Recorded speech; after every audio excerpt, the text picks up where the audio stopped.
Hi all, welcome to my YouTube channel. ಎಲ್ಲರೂ ಹೇಗಿದ್ದೀರಾ?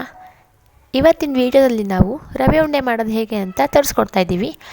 ಈ ರವೆ ಉಂಡೆ ಮಾಡೋದು ತುಂಬ ಸುಲಭ. ನಾವಿವತ್ತು ಆರೋಗ್ಯಕರವಾದಂತಹ ಬೆಲ್ಲದ ರವೆ ಉಂಡೆ ಮಾಡ್ತಾಯಿದ್ದೀವಿ. ಇದು ಚಿಕ್ಕ ಮಕ್ಕಳಿಂದ ಹಿಡಿದು ದೊಡ್ಡೋರವರೆಗೂ ಎಲ್ಲರೂ ತುಂಬ ಇಷ್ಟಪಟ್ಟು ತಿಂತಾರೆ. ಹಾಗೆ ಒಂದು ವಾರ ಇಟ್ಟರೂ ಕೆಡೋದಿಲ್ಲ, ಹಾಗೆ ಗಟ್ಟಿನೂ ಆಗೋದಿಲ್ಲ. ತುಂಬ ಸಾಫ್ಟಾಗಿರುವಂಥ ರವೆ ಉಂಡೆ ಮನೆಯಲ್ಲೇ ಹೇಗೆ ಮಾಡೋದು, ಅದರಲ್ಲೂ ಬೆಲ್ಲದ ರವೆ ಉಂಡೆ ಮಾಡೋದು ಹೇಗೆ ಅಂತ ಇವತ್ತಿನ ವಿಡಿಯೋದಲ್ಲಿ ನೋಡ್ಕೊಂಬರೋಣ. ಹಾಗೆ ಇದು ಮಾಡೋದಕ್ಕೆ ತುಂಬ ಕಮ್ಮಿ ಟೈಮ್ ಹಿಡಿಯುತ್ತೆ. ಬನ್ನಿ ಇದು ಮಾಡೋದು ಹೇಗೆ ಅಂತ ನೋಡೋಣ. ನಾವಿಲ್ಲಿ ಮೊದಲನೇದಾಗಿ ಒಂದು ಪ್ಯಾನ್ ಇಟ್ಕೊಂಡು ಅದಕ್ಕೆ ಒಂದು 5-6 ಸ್ಪೂನ್ ತುಪ್ಪ ಹಾಕ್ಕೊತಾ ಇದ್ದೀವಿ. ತುಪ್ಪಕ್ಕೆ ನಾವಿವಾಗ ಒಂದು 10-20 ದ್ರಾಕ್ಷಿ ಹಾಕ್ಕೊತಾ ಇದ್ದೀವಿ.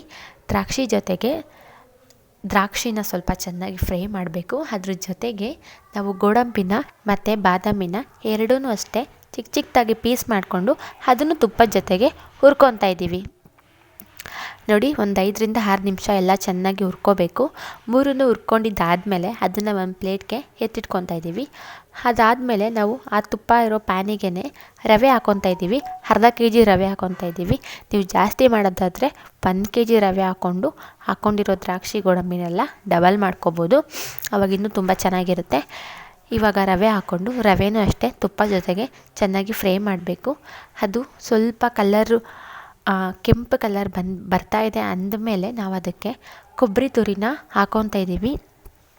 ರವೆ ತೊಗೊಂಡಿರೋಂತಹ ಬಟ್ಲಲ್ಲಿ ನಾವು ಕೊಬ್ಬರಿ ತುರಿ ತೊಗೊಂಡಿದ್ದೀವಿ. ಕೊಬ್ಬರಿ ತುರಿನೂ ಅಷ್ಟೇ ಚೆನ್ನಾಗಿ ಫ್ರೈ ಮಾಡಬೇಕು. ಅಂದರೆ ಅದು ಅಷ್ಟೇ ಸ್ವಲ್ಪ ಬಣ್ಣ ಬದಲಾಗಬೇಕು. ಅದು ಬಿಸಿ ಆದಮೇಲೆ ಅದಕ್ಕೆ ನಾವು ತುಪ್ಪದಲ್ಲಿ ಹುರಿದಿಟ್ಕೊಂಡಂತಹ ದ್ರಾಕ್ಷಿ ಗೋಡಂಬಿ ಬಾದಾಮಿನೂ ಅಷ್ಟೇ ಹಾಕ್ಕೊಂಡು ಎಲ್ಲನೂ ಚೆನ್ನಾಗಿ ಫ್ರೈ ಮಾಡ್ಕೋಬೇಕು. ನೋಡಿ, ಈ ರೀತಿಯಾಗಿ ಎಲ್ಲನೂ ಫ್ರೈ ಮಾಡ್ಕೋಬೇಕು.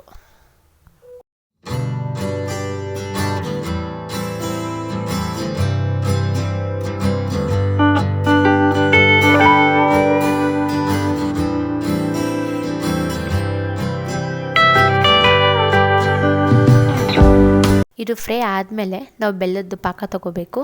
ಅದು ಬೆಲ್ಲದ ಪಾಕೋದಕ್ಕೋಸ್ಕರ ಒಂದು ಬಟ್ಲು ಇಟ್ಕೊಂಡು, ಅಂದರೆ ನಾವು ರವೆ ಯಾವ ಬಟ್ಲಲ್ಲಿ ತೊಗೊಂಡಿರ್ತೀವೋ ಅದರಲ್ಲೇ 3/4 ಬಟ್ಲು ಅಷ್ಟು ಬೆಲ್ಲನೂ ತೊಗೊಂಡಿರ್ತೀವಿ. ಆ ಬೆಲ್ಲನೂ ಹಾಕ್ಕೊಂಡು ಒಂದು ಬಟ್ಲಿಗೆ ಅದಕ್ಕೆ ಇವಾಗ ಅದು ಕರಗೋಷ್ಟು ನೀರು ಹಾಕ್ಕೋಬೇಕು. ಜಾಸ್ತಿ ನೀರು ಹಾಕ್ಕೋಬಾರ್ದು, ಕರಗೋಷ್ಟು ನೀರು ಹಾಕ್ಕೋಬೇಕು. ಇವಾಗ ಅದು ಬೆಲ್ಲ ಪಾಕ ಬರಬೇಕು. ಬರೀ ಒಂದೆಳೆ ಪಾಕ ಬಂದರೆ ಸಾಕು, ಬರೀ ಬೆಲ್ಲ ಕರಗಿದ್ರೂ ಸಾಕು. ನೋಡಿ, ಇವಾಗ ಅದು ಒಂದೆಳೆ ಪಾಕ ಬಂದಿದೆ, ಒಂದಕ್ಕೊಂದು ಅಂಟಿದ್ರೆ ಸಾಕು. ಇವಾಗ ನಾವು ಅದನ್ನು ಹುರಿದು ಇಟ್ಕೊಂಡಂತಹ ರವೆ ಹಾಗೆ ಕೊಬ್ಬರಿ ತುರಿ ಒಳಗಡೆ ಹಾಕ್ಕೊಂಡು ಚೆನ್ನಾಗಿ ಮಿಕ್ಸ್ ಮಾಡಬೇಕು. ನೋಡಿ, ಅದು ಗಂಟು ಆಗಬಾರ್ದು. ಆ ರೀತಿಯಾಗಿ ಒಂದಕ್ಕೊಂದು ಚೆನ್ನಾಗಿ ಅಂಟೋ ಥರ ಮಿಕ್ಸ್ ಮಾಡ್ಕೋಬೇಕು. ಸ್ವಲ್ಪನೇ ಹಾಕ್ಕೊಂಡು ಮಿಕ್ಸ್ ಮಾಡಿದ್ರೆ ಚೆನ್ನಾಗಿ ಮಿಕ್ಸ್ ಆಗುತ್ತೆ. ನಾವಿಲ್ಲಿ ಸ್ವಲ್ಪನೇ ಹಾಕ್ಕೊಂಡು ಚೆನ್ನಾಗಿ ಮಿಕ್ಸ್ ಮಾಡ್ತಾಯಿದ್ದೀವಿ.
ನೋಡಿ, ಚೆನ್ನಾಗಿ ಮಿಕ್ಸ್ ಮಾಡಿದ್ದಾದಮೇಲೆ ಅದು ಸ್ವಲ್ಪ ಬಿಸಿ ಇದ್ದಾಗಲೇ ಉಂಡೆ ಕಟ್ಕೋಬೇಕು.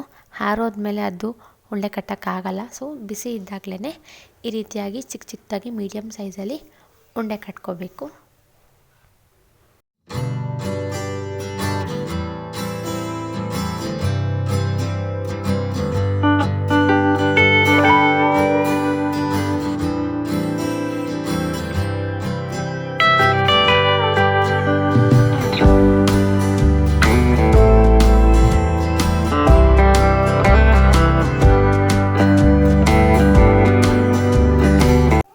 ನೋಡಿ ರವೆ ಉಂಡೆ ತುಂಬ ಚೆನ್ನಾಗಿ ಬಂದಿದೆ, ತುಂಬ ಸಾಫ್ಟಾಗಿ ಬಂದಿದೆ.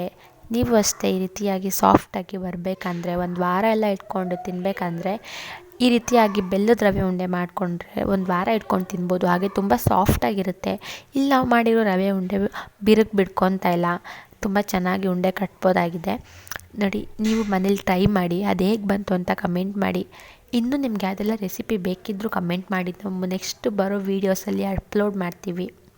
ಇನ್ನು ನಮ್ಮ ಚಾನಲ್ ಯಾರೆಲ್ಲ ಸಬ್ಸ್ಕ್ರೈಬ್ ಮಾಡಿಲ್ಲ, ಪ್ಲೀಸ್ ಸಬ್ಸ್ಕ್ರೈಬ್ ಮಾಡಿ, ನಮ್ಮ ಚಾನಲ್ನ ಹೀಗೆ ಸಪೋರ್ಟ್ ಮಾಡಿ. Thank you all. Thank you for watching.